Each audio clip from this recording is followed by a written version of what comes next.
Bonsoir à toutes et à tous, bienvenue sur Al24 News pour préface cette émission consacrée à l'édition du livre. Aujourd'hui, nous explorons un thème extrêmement fascinant, l'intelligence artificielle et la création.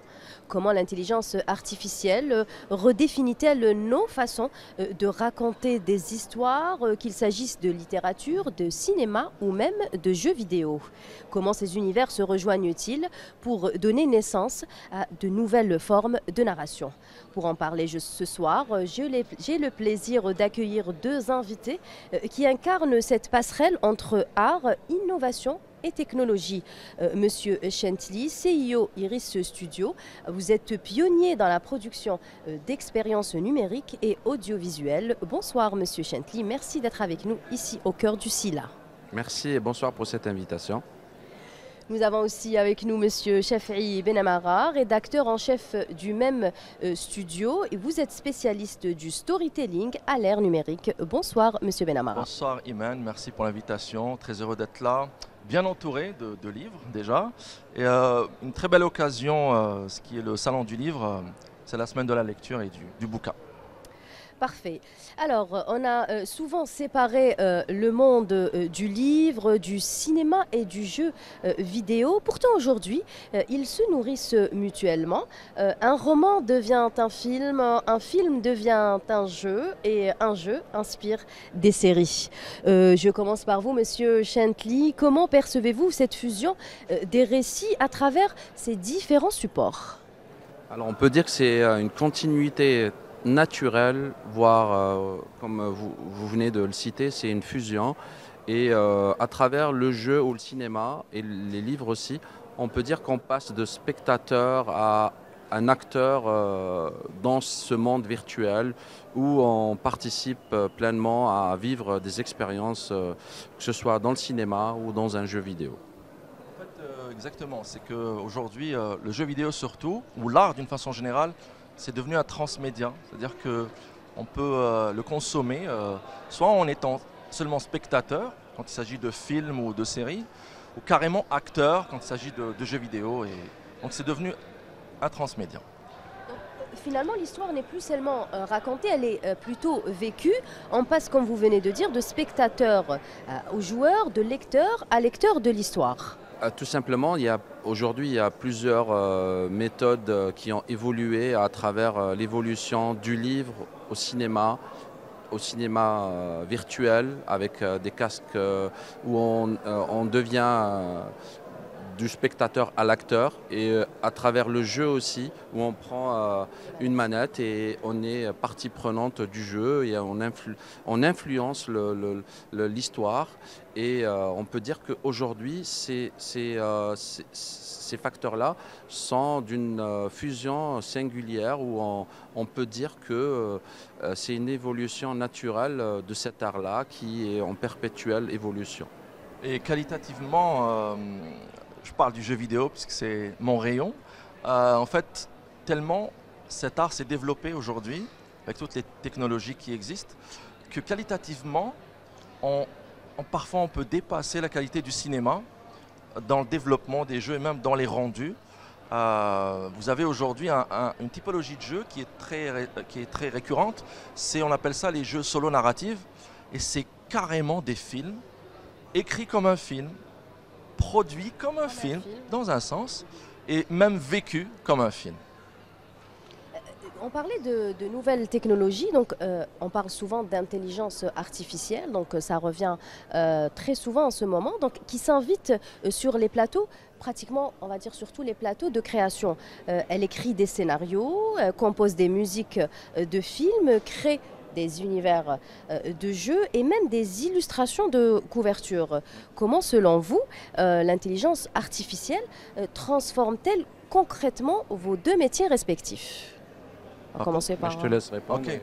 En fait, dans mon rayon, moi je suis rédacteur en chef aujourd'hui et au début... du côté éditorial. Oui. Au début, j'étais réticent à l'utilisation de l'intelligence artificielle. Avec le temps, c'est plutôt un support, mon partenaire d'idées, si vous voulez. J'utilise pas cette technologie pour me modéliser la solution ou l'idée. mais vraiment pour m'accompagner dans l'écriture, parce qu'on a fait plusieurs tests, je pense que même vous, ici, présents, quand on chatte avec l'IA, il nous donne quelque part le document rêvé, un document bien ficelé, ordonné et structuré. Du BAT. Oh, je sais pas. Donc, dire que qu'on n'utilise pas l'intelligence artificielle serait mentir aujourd'hui. Elle fait partie de notre quotidien. D'ailleurs, un jour, on avait sorti une petite accroche, l'IA fil hayat al-yawmiya. Donc, c'est ce qu'on vit aujourd'hui. C'est exactement ça. Donc, réellement, l'IA, c'est un outil. Ce n'est pas quelque chose qu'on va utiliser pour créer de l'art. Et c'est pour ça ce qu'on se dit, nous, autour des gens qui sont actifs dans le monde de l'audiovisuel. Est-ce que demain, il va y avoir des métiers qui vont disparaître? Disparaître, oui. Réellement, non. Parce que l'IA, elle est là, c'est un outil complémentaire et cela dépend dans quelles mains ça va tomber. Dans les mains justement, si on parlait d'éthique, jusqu'où pourrait-on laisser justement l'IA raconter les histoires? C'est une excellente question et c'est exactement ça. C'est dans quelle main cette IA va tomber. Si c'est les industriels, ils vont l'utiliser sans qu'il y ait des barrières. Ils peuvent prendre, à titre d'exemple, des personnalités qui ne font plus partie de ce monde-là. Ils peuvent, grâce à l'IA, leur redonner vie dans des films ou dans des séries ou dans des affiches. Et normalement, si ce n'est pas régulé, là, c'est là où réside le danger. Par contre, si ça tombe dans des mains d'artistes, les artistes vont utiliser l'IA que pour un outil qui va automatiser quelques actions qui sont un peu redondantes et ça va leur faciliter leur travail, c'est tout. Et ça n'interviendra jamais dans la partie artistique parce qu'il faut qu'il y ait un artiste derrière pour qu'il puisse... Justement, on peut dire que l'intelligence artificielle donc, ne remplace pas vraiment l'humain, mais... Ne doit pas, ne doit pas, mais il y a beaucoup de réticences par rapport à ça. Il y a beaucoup de gens qui ont peur, justement. Vous venez de le dire ça va. Il y a eu pour les emplois, donc pour remplacer l'humain. Mais finalement, qui est l'auteur derrière cette machine? En fait, vous avez d'abord il y a le programmeur qui va coder cette IA, mais l'utilisation de cette technologie ne dépend plus de lui. Une IA, on va dire, c'est des équations mathématiques qui évoluent tout le temps à l'infini, qui apprend tout le temps. Une vitesse grand V. Le souci, c'est qu'aujourd'hui, dans son fonctionnement, l'IA va chercher du contenu qui existe déjà. Elle va s'en inspirer. Et aujourd'hui, beaucoup sur les réseaux sociaux, on parle de droits d'auteur. D'ailleurs, j'ai lu un article ce matin. Au Japon, il y a 2 gros éditeurs de jeux vidéo. On peut citer leur nom? Les gros éditeurs, c'est Square Enix. Ils font des jeux vidéo, des RPG. Et Bandai Namco, ces 2 grosses entreprises, ils sont très énervés par rapport à ce que fait l'IA aujourd'hui. Parce qu'elle prend leur contenu, elle le remodélise et elle le diffuse. Donc il y a un gros souci sur les droits d'auteur. Droits d'auteur, oui. Comme a dit M. Chantley tout à l'heure, c'est que tout dépend les mains qui va utiliser, qui va signer en bas à droite l'utilisation de cette technologie. Et malheureusement, parfois on a droit à des dérapages. C'est exactement ça. Et moi, ma réflexion, c'est, surtout notre réflexion dans l'édition de Let's Play, c'est qu'on se dit que l'IA, elle va peut-être tuer les grosses productions, mais elle va faire vivre le cinéma indépendant. Pourquoi? Parce que demain, si les grosses productions vont utiliser l'IA, on va avoir une centaine de films qui vont se ressembler. Parce que même pour reprendre l'exemple de Shaft, dernièrement, il y a eu sur les réseaux une utilisation assez abusive de l'IA pour matérialiser les photos et c'était avec le style japonais de Miyazaki. Oui. Et donc c'est ça le danger, c'est que l'IA, elle n'invente rien, elle puise seulement sur des c'est sur quelque chose qui existe Contenu déjà. qui existe déjà. Voilà, et c'est à l'utilisateur de faire attention à comment matérialiser son idée.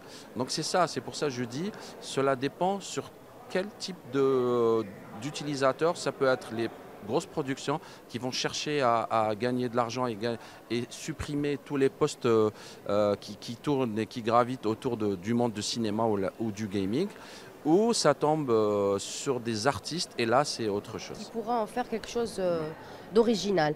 Et pensez-vous que le cinéma, justement, comme le livre ou même le jeu, entre dans une nouvelle ère de créativité grâce à l'intelligence artificielle? Tout dépend en fait. Vous avez des exemples Pour le d'utilisation. cinéma, tout ce qui est décor, tout ce qui est composition de musique, est-ce que c'est une nouvelle ère de créativité ou c'est juste...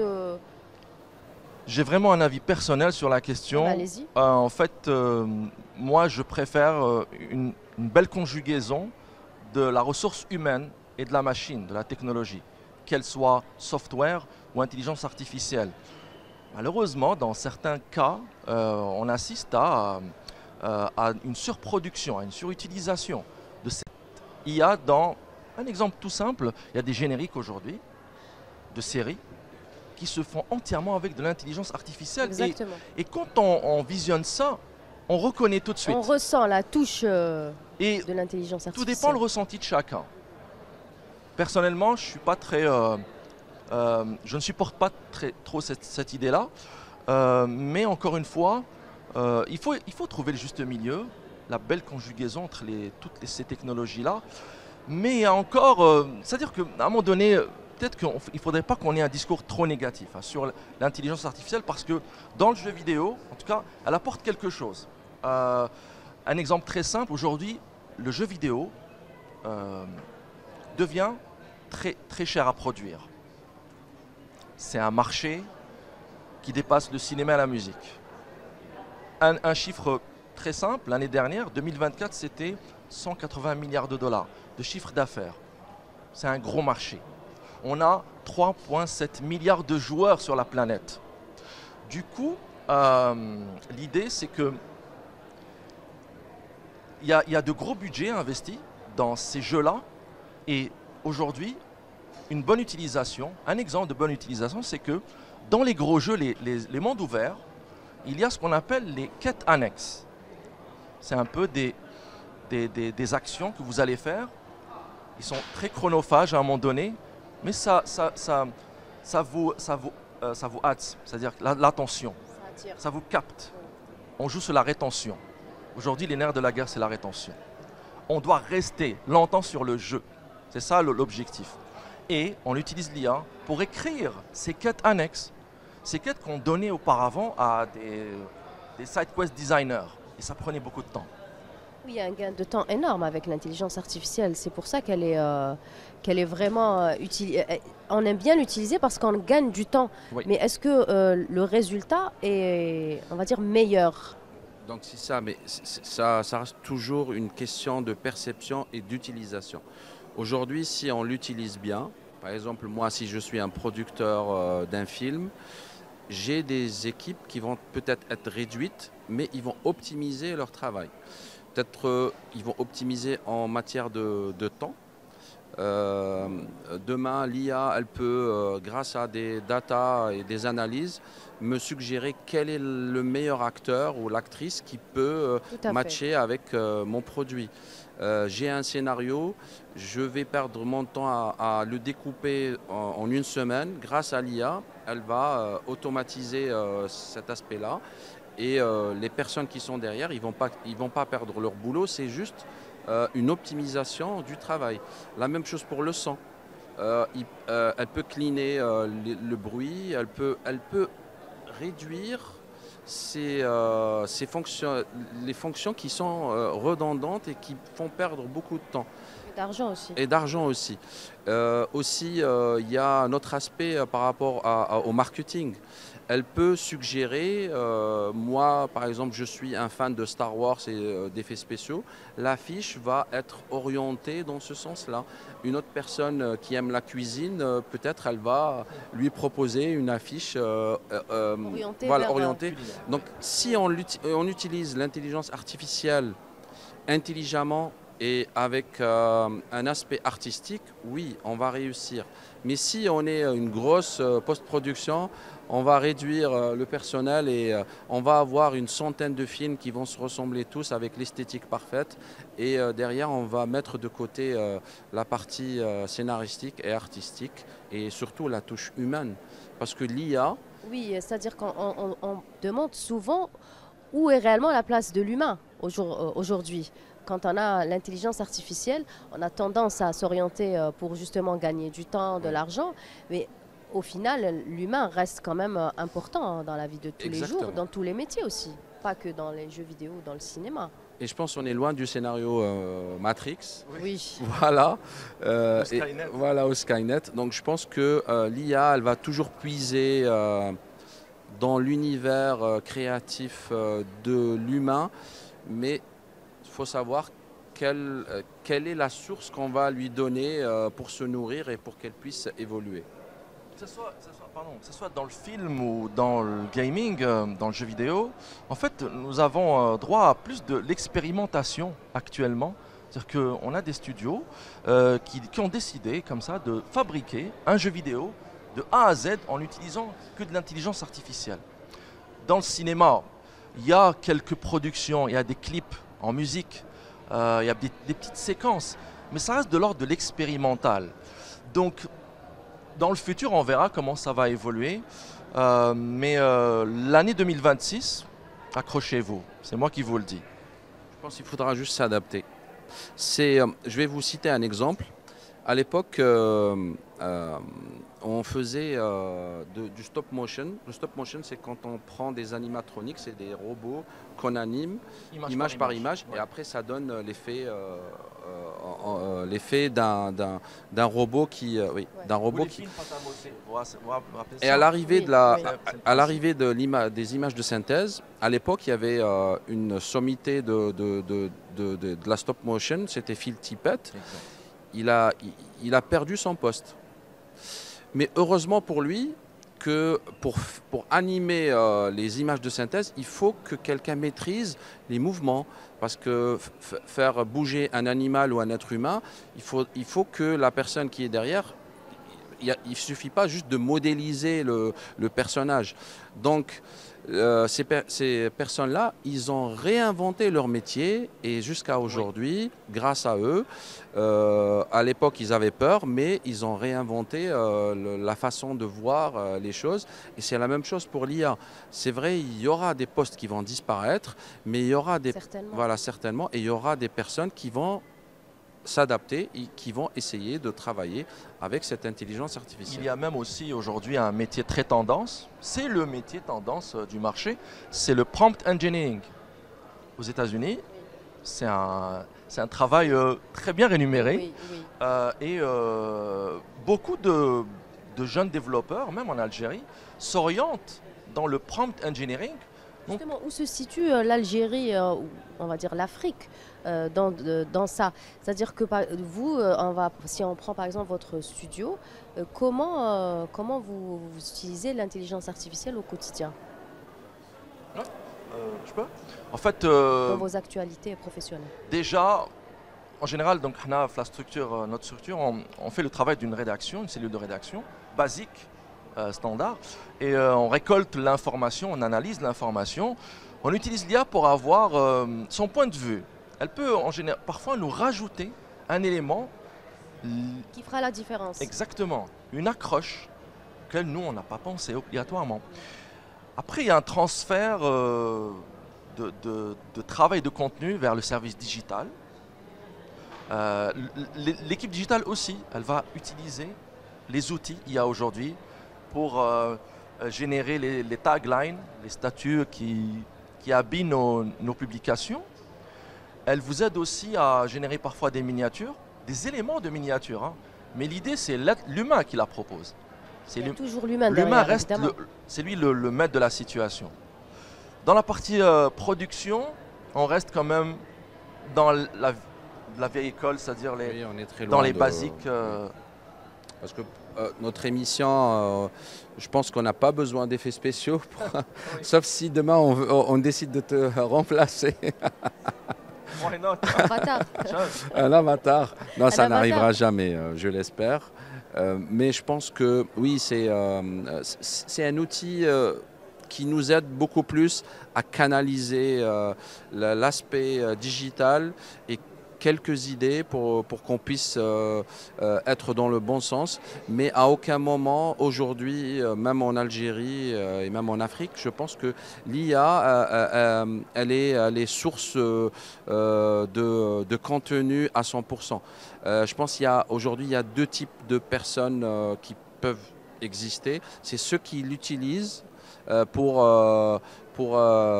créer du contenu et ceux qui l'utilisent pour créer des revenus. Donc aujourd'hui, il y a des personnes qui arrivent à créer des revenus grâce à l'IA à travers différents secteurs. Et quelles sont selon vous les limites justement de l'intelligence artificielle?